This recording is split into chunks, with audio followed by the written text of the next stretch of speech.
The purpose of this video is to provide guidance on how the components of the gross income definition can be assessed, including exam technique on how to approach a gross income discussion question. There are two disclaimers that students need to take note of. First, this video does not mean that these are the only ways in which gross income can be assessed. The psychocompetency framework under 1B5 of the pervasive skills personal attributes expects a future CA to be able to manage change. In other words, students need to be able to anticipate changes in their environment, for example, in how the required in an assessment is formulated, and students can assess how their work is likely to be affected by this change, and very importantly, students are open to change. The second disclaimer is that this video is prepared for students studying at the University of the Free State. Other universities might have other ways in which, for example, their marking plans are drafted. Always consult your own lecturer in the case of any uncertainties.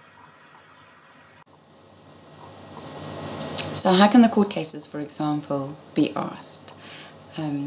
We could give you the court case name and request the principal, or vice versa. We could give you the principal and request the court case name, or link the principal to the correct component, link the principal to the correct court case name, link the correct court case name to the correct component. These are all ways in which the court cases can be asked. The court cases can also be assessed in the following way. This is just a different way to assess whether a student can link the component of the gross income definition to the applicable court case name and or principal. One of the most common ways in which gross income is assessed is by virtue of discussion questions. You have to be able to discuss whether or not an amount should be included in gross income. And in your learning material for EBAL 2708, which you can find in your study material for Unit 2, Subunit 1, you will see that we listed steps that you should follow to answer a discussion question. Now, it's firstly, list the gross income definition. Secondly, identify the problem. Number 3, list the component that relates to the problem. Number 4, list the court case applicable to the identified component, as well as the principle that was laid down by the courts. Number 5, apply the principle to the issue. And then number 6, conclude. Now, you can either use these steps, but you can also use what is known as the ZORRO method.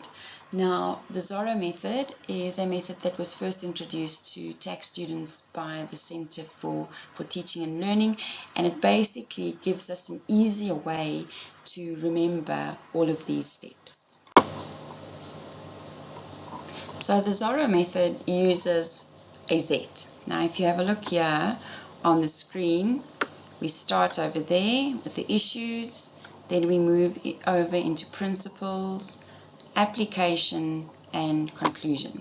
Can you see that that forms a Z or a Z? Now, how does this fit into our 6 steps for answering a gross income question? The first item in the ZORRO method is identifying the issue. Now, if we take our 6 steps, the first 3 of those steps falls into this specific quadrant. So by identifying the issue, you first need to list the gross income definition, then identify the problem. For example, is the issue whether there's an amount, whether it's capital in nature, etc., etc.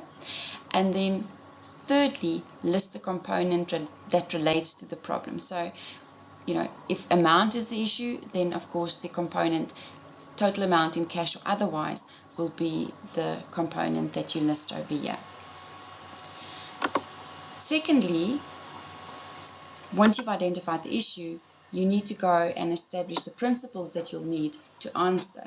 So for gross income, that means listing the court cases applicable to the identified component, as well as the principle that was laid down by the courts. So over here, we've identified the component under issue.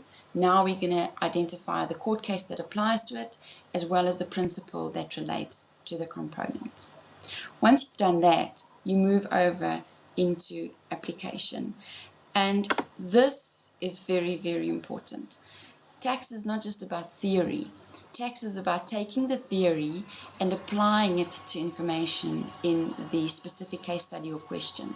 So you have to take this issue that you've identified, the principles that you've identified to be able to answer or address the issue, and apply it to the information in your question.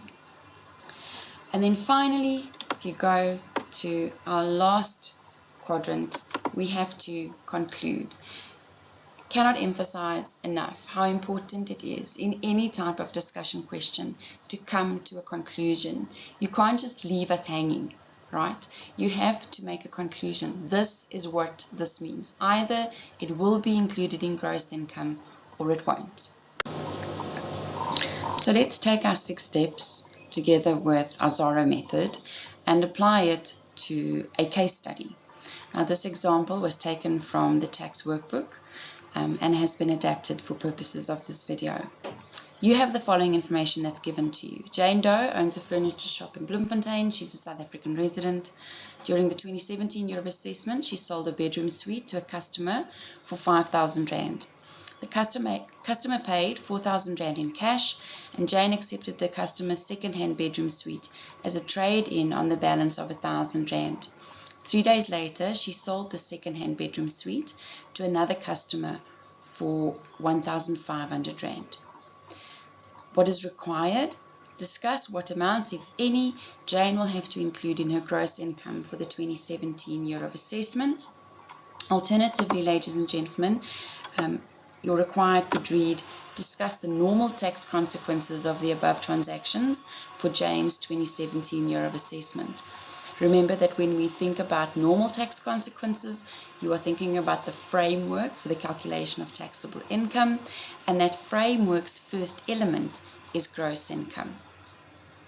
Now, in order to make this video helpful not only for EBAL 2708 students but also the other tax students, you'll see that I've broken up the required into the different tax codes.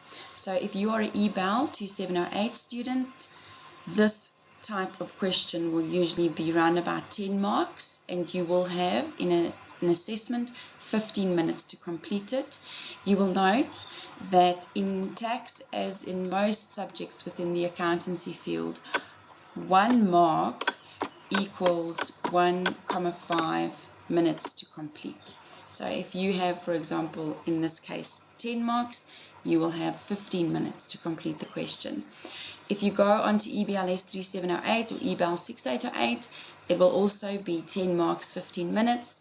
And finally, when you move into CTA, EBLS 6808, the same type of information, the same type of question will be 5 marks, and you will have 7.5 minutes within which to complete it. Let's have a look at how we need to address this question. So what don't you do? Dear student, you don't rush in and start writing. In order to get the most marks out of a discussion question, you need to plan your answer. And in order to plan our answer, we are going to make use of the ZORRO method. So firstly, we are going to have a look at what the issues are. So what can I see out of the information? Jane is a resident. She's taxed on worldwide income, right? Please remember to write that down because it's going to focus your brain to go in the correct direction. Now I have to remember, okay, write down the gross income definition. Gross income definition is total amount in cash or otherwise received by or accrued to during the year of assessment, not of a capital nature. Okay, so what's the problem? Jane receives cash plus a second-hand bedroom suite as consideration for the sale of the bedroom suite that she sold to the customer. So the issue is, what amount am I going to be included in gross income? So what is the component that relates to the issue? Total amount in cash or otherwise. Please make sure that you also don't forget about Section 102 of the Tax Administration Act.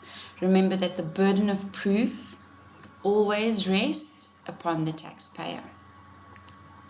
Now that we've identified the issue, we can think about the principles that we'll be using to answer this. And the principles, the court cases attached to amount in cash or otherwise, is of course Butcher Brothers and Lateghan. Please remember that we also have Brumeria when we talk about amount, but that the principle of Brumeria is specific to the type of circumstances that was specific to that court case. So we're not going to use that every single time. Next, we are going to apply. So when you do this question, when you write down your solution, you will take all these principles and problems that you've identified and you will apply it to the information in the question. And then finally, dear student, do not forget to come to a conclusion. So let's have a look what the memo looks like. Okay, so before we get to the solution, I need you to have a look on the right hand side of the screen. You'll see that I've set out the mark allocation for EBAL 2708. These are for my students that I'm busy compiling this video for, but I've also given you an indication of what the mark allocations will be for EBLS 3708 and EBAL 6808, that's BAc third year and BCom Honours, as well as the mark allocation for CTA EBLS 6808. It is crucial, before we get to the actual solution, if you are in your second and third year, to show your reasoning process, i.e. write down how you get to the answer instead of just giving the answer. You have to show the examiner your thought process for getting to the answer. And that is why, for example, in gross income questions, if we take those as an example, you'll always start off by dealing with residency. Because if somebody is a South African resident, they'll be taxed on worldwide income. And if you write that sentence down, it forces your brain to think in the right direction. If somebody is, for example, not a resident, then they're not taxed on worldwide income in South Africa. They're only taxed on South African source. Again, by writing that down, it forces your brain to go in a specific direction. So let's have a look at the solution for this case study. You will write down that Jane is a South African resident and she will be taxed on worldwide income. As part of part 1 or step 1 of your solution, you need to write down the gross income definition. Gross income is defined as the total amount in cash or otherwise received by or accrued to during a year of assessment, not of a capital nature. The issue that you've already identified when you planned your answer in this example with this case study is what amount needs to be included in gross income. Because remember, Jane received two types of consideration. She received cash and then she received the bedroom suite also as consideration. Now, take note that because these amounts were received during the 2017 year of assessment, and Jane owns a furniture shop, so her intention with buying and selling furniture is speculative in nature, capital in nature, and received by or accrued to is not our issue. So, I've written down my gross income definition, I've identified what the problem is. Now I need to start taking the principles, my court cases, and applying them to the information. The definition of gross income includes amounts that have been received by or accrued to a person in cash and in a form other in cash, provided that it has monetary value. And the court case that I'll be using as support here is Lateghan.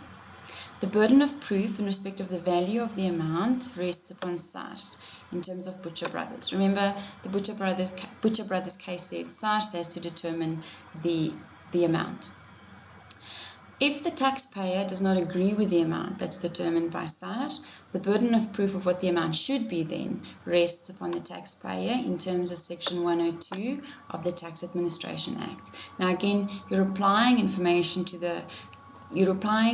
the information in the question, so you'll say Jane then has the burden of proof in terms of Section 102 of the Tax Administration Act.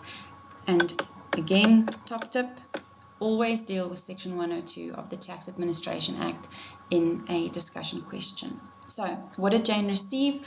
She received 4,000 Rand in cash. That one's very straightforward. The amount will be included in her gross income.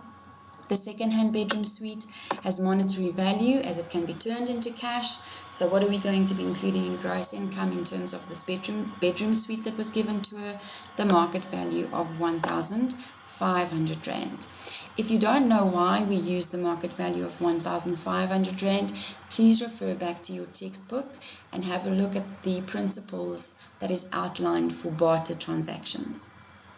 Okay, so we've identified the issue, we have dealt with the principles, we've applied the information, and now we need to come to a conclusion.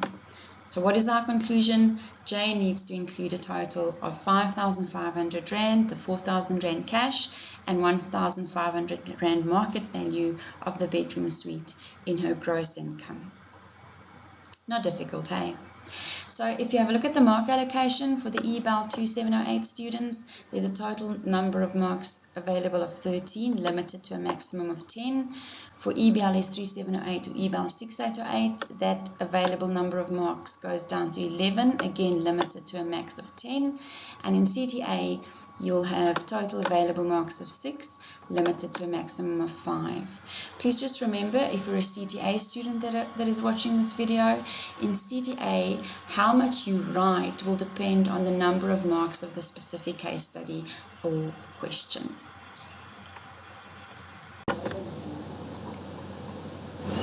So now that you know what to do with the discussion question, what would your answer look like if the required was not discuss, but calculate? For example, calculate the effect of the above transactions on Jane Doe's taxable income for the 2017 year of assessment, or calculate the normal tax consequences of the above transactions for Jane Doe's 2017 year of assessment.